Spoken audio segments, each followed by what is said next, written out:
السلام عليكم ورحمة الله وبركاته، والصلاة والسلام على سيدنا محمد وعلى آل سيدنا محمد وأصحاب سيدنا محمد وسلم اللهم تسليما كثيرا. أهلا بكم إخواني وأحبابي في الله.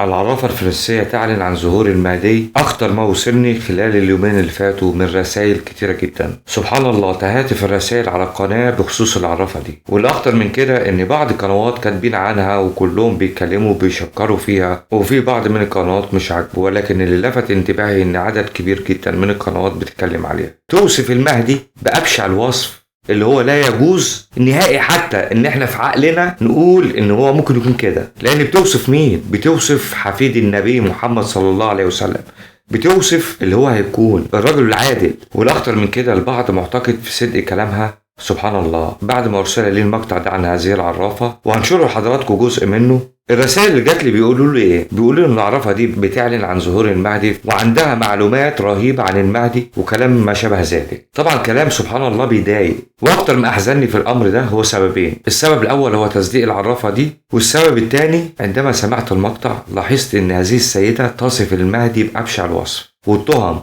وأنه مريض وأنه نصف شيطان ونصف ملاك وما شابه ذلك. هعرض لحضراتكم جزء منه. ولكن سبحان الله عندما ينطق الغرب سواء فتنة أو عراف بمعلومة أو سر أيا كان، كل الناس تصدقه وتكذب الأحاديث وتكذب كل حاجة جاية مصدرها من الدين. لكن عراف أو كاهن أو فتنة جاية من الغرب على طول بنصدقها وننسى قول الحبيب النبي محمد صلى الله عليه وسلم: من أتى عرافا فأسأله عن شيء لم تقبل له صلاة 40 يوما، رواه مسلم في صحيحه. وفي حديث آخر: من أتى عرافا أو كاهن فصدقه فقد كفر بما أنزل على محمد عليه أفضل الصلاة والسلام. يعني أنت لو سألت عراف بس وما صدقتهوش لم تقبل صلاتك 40 يوم، ولو صدقته فبذلك فقد كفرت بما أنزل على سيدنا محمد عليه الصلاة والسلام.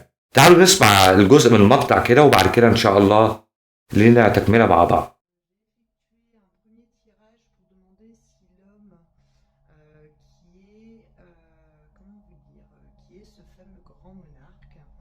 J'ai posé la question d'abord à savoir si c'était un homme positif ou négatif.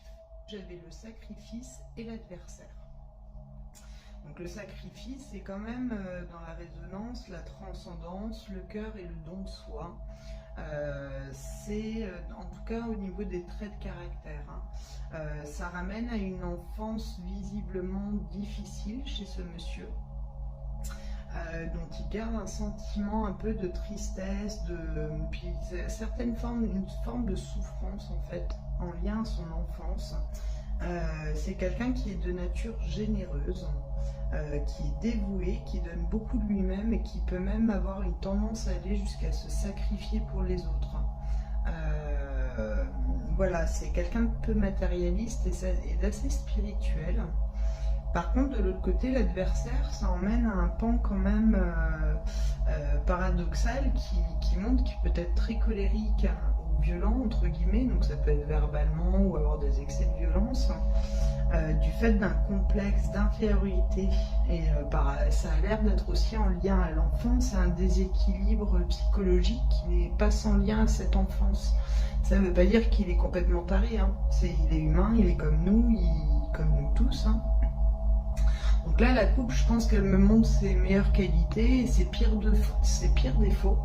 C'est un peu le côté mi-ange, mi-démon, en fait, qu'on ressent dans les différentes analyses que les gens ont de ce monsieur.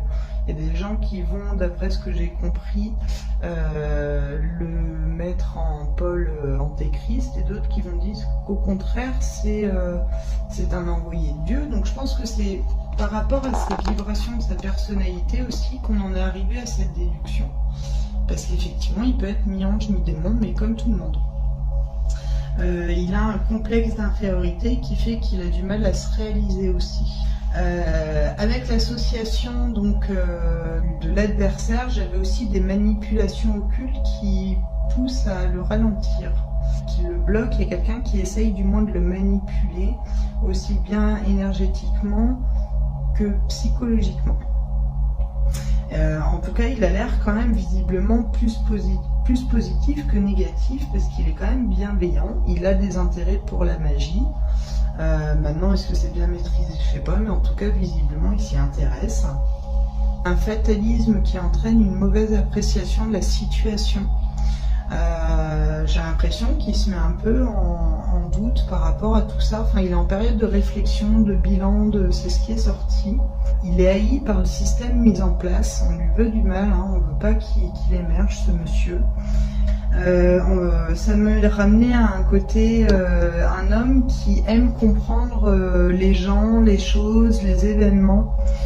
C'est quelqu'un qui apparaît comme être assez vif d'esprit et qui a besoin aussi d'adopter plusieurs points de vue pour tout comprendre et avoir conscience de ce qui se joue réellement. C'est quelqu'un de très actif qui cherche à se dépasser en permanence. Pour atteindre le but, il est prêt à déployer donc les efforts nécessaires, hein, il est tout à fait prêt à ça. Par contre, il a peur quant à l'avenir. C'est un homme qui a quand même une sacrée crainte face à ce qu'il attend. Voilà. Voilà, c'est un caractère trempé, c'est quelqu'un visiblement d'assez jeune. Pas assez jeune, ça peut aller jusqu'à une quarantaine d'années, hein, mais ça me paraît d'être quand même quelqu'un en vibration assez jeune. La constitution, j'ai l'impression que c'est quelqu'un qui est assez sec. Alors il peut être très large de structure parce qu'il sort musclé, mais musclé sec. Alors je vous le dis, hein, c'est peut-être une indication à retenir, j'en sais rien. En tout cas, c'est quelqu'un qui a un caractère très trempé et qui, avec sa polarité de l'adversaire, peut se montrer très rude aussi. Il a une personnalité double, alors ça peut indiquer aussi qu'il est Gémeaux, j'en sais rien. Mais il a cette dualité-là entre son extrême générosité et cette faille-là de l'enfance qui fait que des fois il peut se montrer agressif ou colérique, mais c'est en lien à une extrême sensibilité, ça. Il est léger, un peu enfantin par moments même, il est assez solaire, il aime la nouveauté, les voyages, et c'est quelqu'un qui apparaît très indépendant, donc il ne doit pas aimer les codes de la monarchie, ou ça doit pas être un...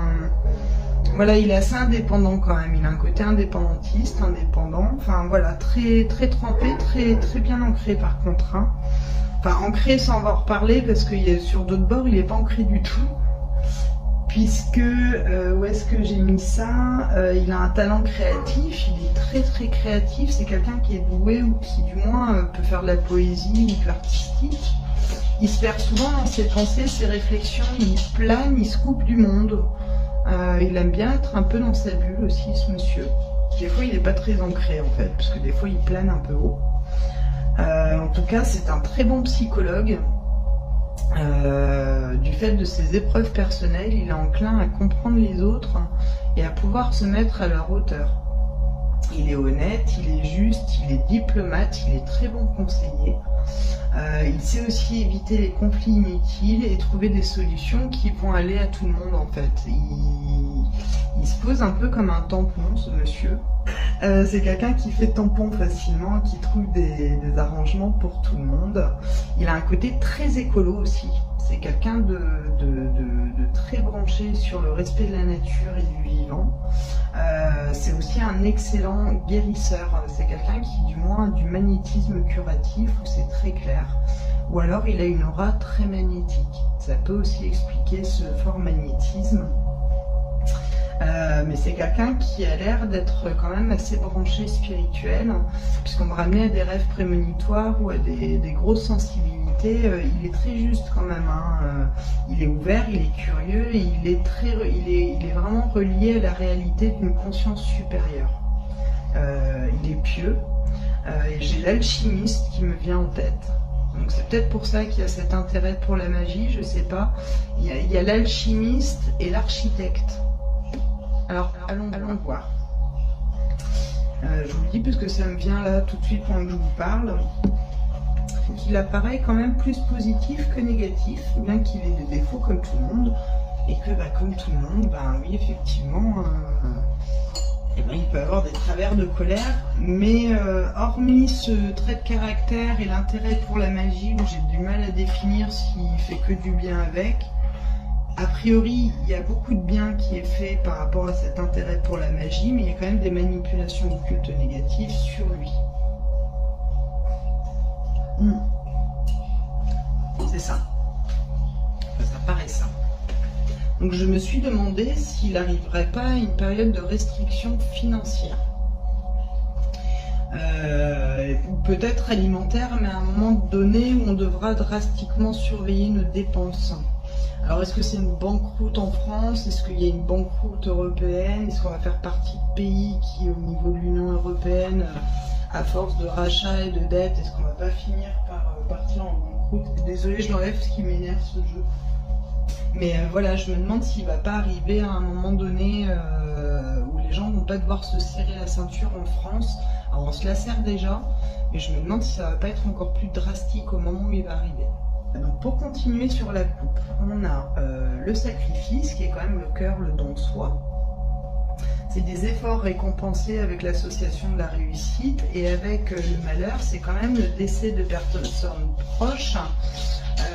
Donc ça peut laisser supposer la perte de personnes, donc de Français, de personnes plus ou moins connues, mais je pense qu'on est plutôt dans le côté français. Je pense qu'il arrive à un moment donné où l'infidélité du gouvernement est encore plus prononcée. Par contre, lui aussi, il va falloir qu'il change sur certaines choses qu'il fait, parce que c'est un homme qui doit vivre comme nous tous en fait, mais qui va être appelé aux responsabilités et qui va être un petit peu le cul entre deux chaises, parce qu'il va falloir qu'il quitte sa vie comme si nous on quittait notre vie de tous les jours pour se retrouver porté dans quelque chose de vachement plus grand. Bon, c'est un homme qui a ses défauts, hein, de toute façon comme tout le monde, il va devoir apprendre à faire preuve de changement. Et les dirigeants d'humilité devant lui, c'est-à-dire que ceux qui vont rester, donc peut-être les autres partis, j'en sais rien, ceux qui seront encore là en tout cas, vont devoir faire preuve d'humilité, parce que sinon il va les repousser, c'est-à-dire que s'il n'accepte pas les choses qui seront mises en place en faveur du peuple ou en faveur d'un changement en France, ils seront tout de suite de toute façon limogés. Ça se dit? Je sais pas. Enfin voilà. Il va y avoir aussi beaucoup de phénomènes de rêves prémonitoires chez les gens annonçant son arrivée. Donc ça c'est le pan ésotérique, enfin spirituel, pardon. Ça va être proche de son arrivée, il va y avoir beaucoup de gens à rêver de lui, ou du moins à rêver de son arrivée. Pour l'instant, comme je disais tout à l'heure, il est en train de... C'est une période d'introspection, de bilan pour lui. Il a du mal à s'investir ou à se projeter, puisqu'il est en train de vivre un petit peu toutes ces prises de conscience de ce qui va pouvoir se passer bientôt. La France, à ce moment-là, m'apparaît un petit peu en chaos.